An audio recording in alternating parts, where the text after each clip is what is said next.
Assalamualaikum warahmatullahi wabarakatuh. Apa kabar anak kami ibu semua? Semoga kamu dalam keadaan sehat-sehat saja. Pada tahun pelajaran 2020-2021 ini, sistem pembelajaran yang kita lakukan berbeda. Itu adalah dampak dari pandemi COVID. Namun ibu berharap selama kamu mengikuti pembelajaran jarak jauh atau dengan sila daring ini tidak mengurangi semangatmu untuk tetap belajar dengan baik.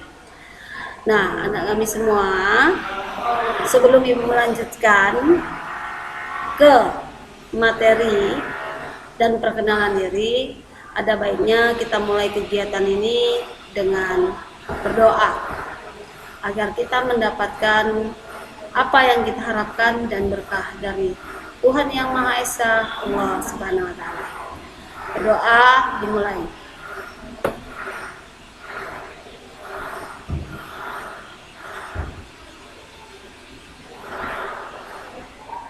Doa selesai. Ibu ucapkan selamat kepada kamu karena kamu sudah satu tingkatan lebih tinggi dari tahun lalu. Kamu sekarang duduk di kelas 11. Nah, walaupun kita sering ketemu pada saat kelas 10, namun secara spesifik kamu mungkin tidak mengetahui siapa saya, nama saya siapa.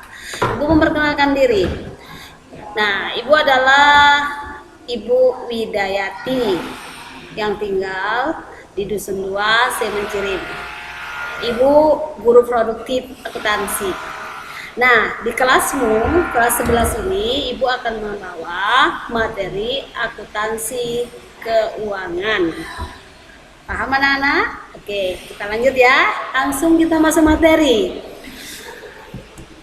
Kita pada pertemuan pertama ini akan membahas masalah penjualan barang dagang.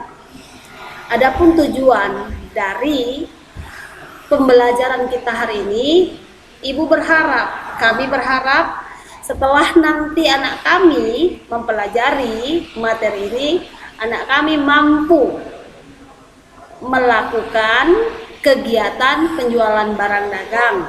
Dari mulai transaksi pembelian barang dagang, penjualan, dan perhitungan laba yang diinginkan. Nah, itu tujuan pembelajaran kita. Jadi semangat ya, agar kamu kelak menjadi pedagang-pedagang yang sukses. Penjualan barang dagang. Penjualan barang dagang adalah suatu kegiatan yang terdiri dari transaksi penjualan barang dagang yang bisa dilakukan baik secara kredit maupun secara tunai. Untuk lebih jelasnya nanti Ibu akan terangkan apa itu penjualan barang dagang secara tunai maupun kredit, dan ada satu lagi tambahannya, penjualan secara angsuran. Nah, kegiatan dari penjualan itu yang utama itu adalah mendapatkan keuntungan atau laba yang dihasilkan dari produsen, kemudian kita jual ke konsumen. Jadi peran kita di sini adalah sebagai distributor, penyalur. Nah, diulang lagi ya. Tujuan utama dari penjualan adalah mendapatkan keuntungan atau laba dari hasil yang diterima, kegiatan produksi yang diterima dari produsen untuk disalurkan kepada konsumen. Bisa dipahami ya nak Ibu? Oke, kalau sudah paham, kita lanjut ya. Apa faktor-faktor yang mempengaruhi sistem penjualan? Yang pertama itu adalah kondisi dan kemampuan penjualan. Kondisi itu adalah keadaan, kemampuan adalah apa yang kita bisa lakukan, gitu ya. Sedangkan yang kedua, kondisi pasar. Kondisi pasar ini sangat mempengaruhi dari kegiatan atau sistem penjualan. Kenapa? Karena pasar itu adalah penentu dari kegiatan penjualan tadi. Apabila barang di pasar itu jumlah yang diminta lebih besar dari yang ditawarkan, maka jumlah barang itu akan diperebutkan oleh orang lain. Konsumen akan berdatangan mengincar untuk membeli barang yang kita jual. Tapi sebaliknya, itu salah satu contohnya. Apabila barang yang diminta jumlahnya sedikit, akan tetapi jumlah yang ditawarkan banyak, maka penjualan kondisinya kurang baik, mungkin akan mengalami penurunan.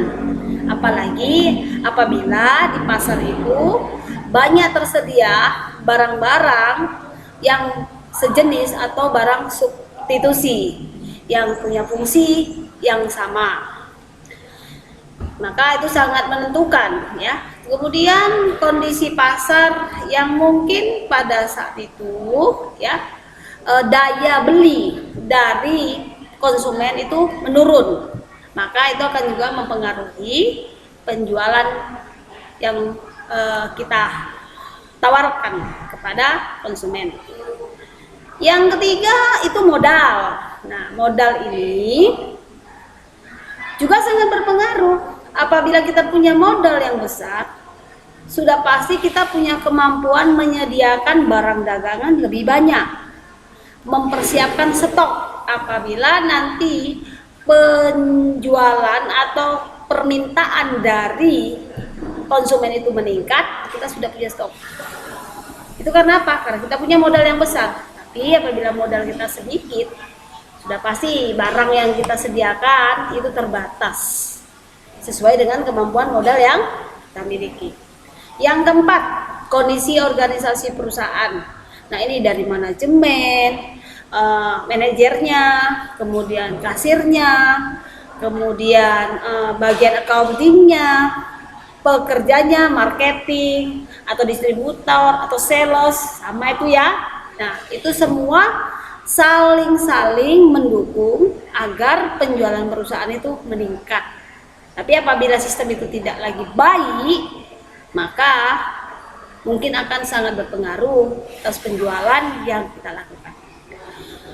Yang kelima, faktor-faktor lain. Nah, faktor-faktor lain ini misalkan ya, bisa saja ya, seperti kondisi alam yang kurang baik. Misalnya kita jual mantel, tapi ternyata di musim kemarau, gitu ya kan, itu konsumen untuk menggunakan mantel kan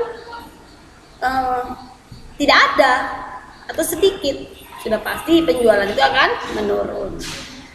Ibu berharap ini bisa kamu pahami ya, faktor-faktor yang mempengaruhi sistem penjualan. Yang berikutnya, penjualan barang dagang itu seperti yang Ibu sebutkan tadi di depan, bisa dilakukan secara tunai, secara kredit. Kredit itu bisa dibagi lagi, penjualan kredit secara angsuran dan penjualan kredit sesuai dengan kesepakatan waktu yang ditentukan. Yang pertama kita bahas dulu penjualan tunai. Penjualan tunai itu adalah transaksi langsung, ya. Transaksi langsung ketika si pembeli menyerahkan uang dan penjual menyerahkan barang secara langsung, itu namanya penjualan tunai. Atau kalau seandainya dia tidak menggunakan uang, menggunakan cek, serahkan barang kemudian serahkan cek, itu juga disebut dengan penjualan tunai. Hanya saja bedanya uang yang digunakan itu satu uang kartal, yang satu uang kirap. Kita lanjut ya, penjualan tunai. Yang berikutnya penjualan secara kredit dan penjualan secara angsuran. Penjualan kredit dan penjualan angsuran sebenarnya sama-sama penjualan kredit, karena pembayarannya itu ditangguhkan. Kita menyerahkan barang kepada pembeli, namun pembayarannya itu sesuai dengan tanggal yang disepakati atau waktu yang disepakati. Kalau penjualan kredit itu ditentukan, hari ini saya serahkan barang, tapi terima uangnya itu misalkan minggu depan, bulan depan, sesuai dengan waktu yang disepakati. Kalau penjualan angsuran, bedanya itu waktunya itu ditentukan, misalkan secara cicilan setiap minggu dicicil berapa, atau setiap bulan berapa, bayarnya secara angsuran. Next, kita lakukan yang berikutnya.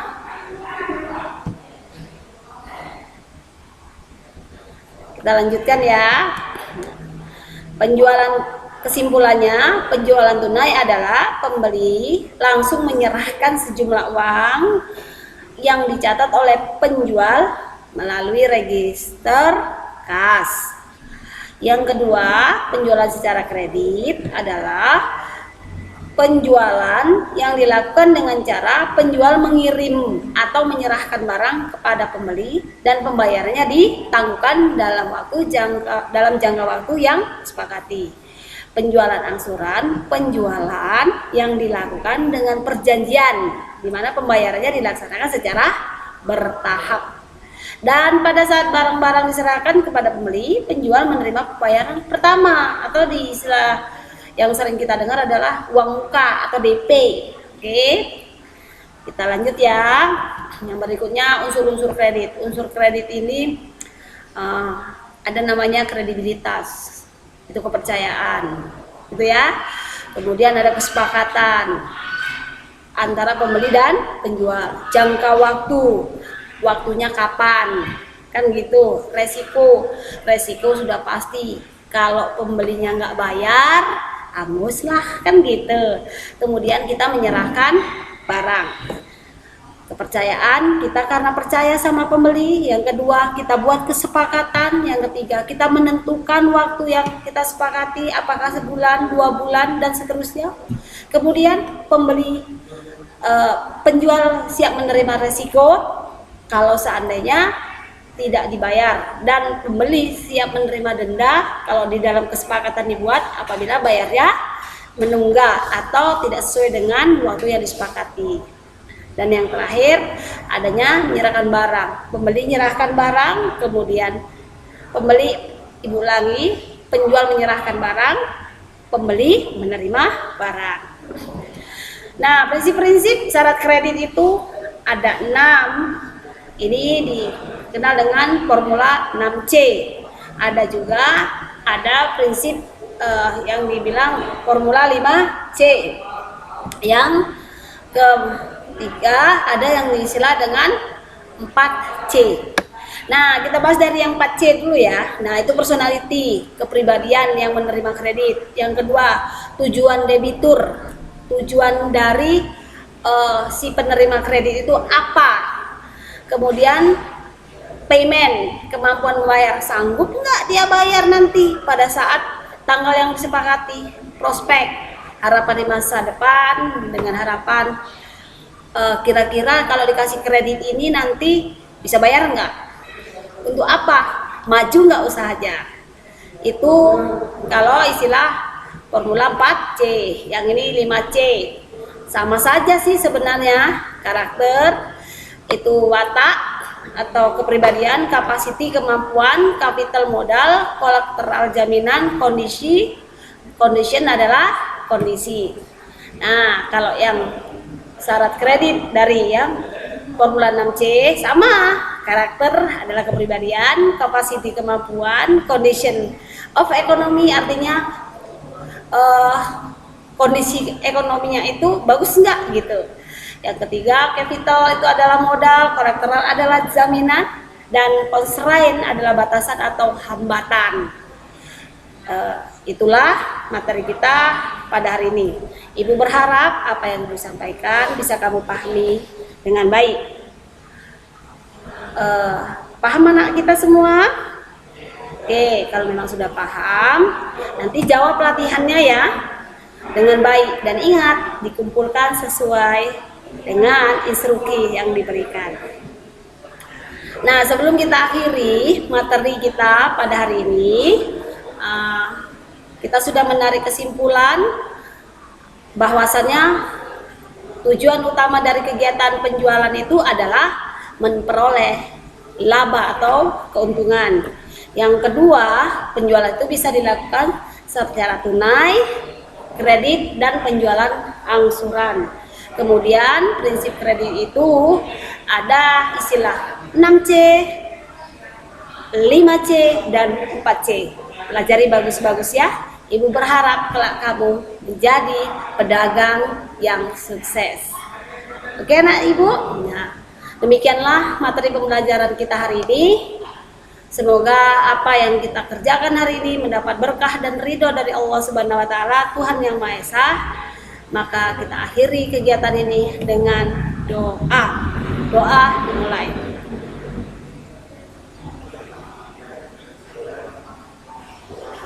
Doa selesai.